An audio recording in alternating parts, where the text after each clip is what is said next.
бізде мәт сила. Яғни мәт деген созу, соның мәт сила деген қандай тұр? Бұл қашан орын алады?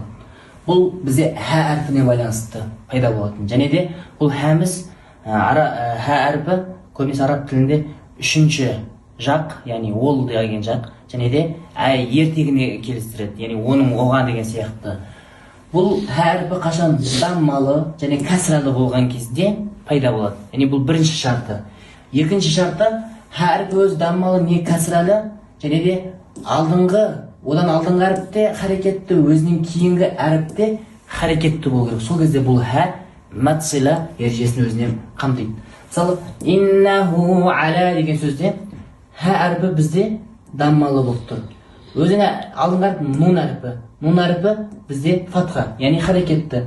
Өзінен кейін айн әріпі келіп тұр. Ол не? Бізде фатхамен тұр. Демек, екі әрекетті әріптің ортасында келіп тұр, және өзінің харекетті дамма. Осы кезде ол екіге созылады, мәт табиғи сияқты, иннаху. Және Құранда сіздерге одан кейін сәлімнің кішкентай дамманы қойып қояды, көмек ретінде. Одан кейін роджии лақадир. Ал кәсіралы.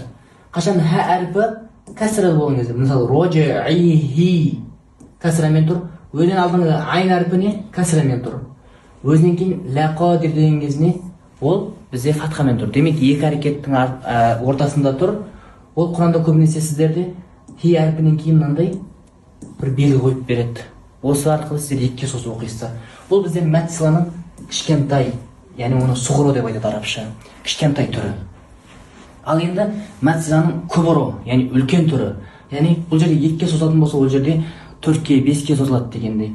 Ол бізде мәт мұнфасылдың ережесі сияқты. Яғни тура сол хә әріпінің ережесі орындалады, өзі даммалы, өзінен алдыңғы әріп харекетті, өзінен кейінгі әріп харекетті. Бірақ өзінен кейінгі әріп қандай болады? Мына жерде хамза алиф тұр.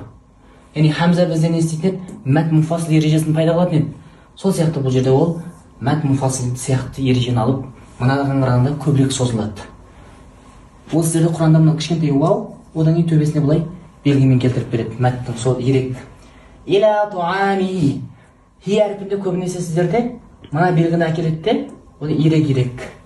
Хи әрпі өзін алды мим, одан кейін хамзалы алиф, яғни күбро, бұл үлкен түр орындалады.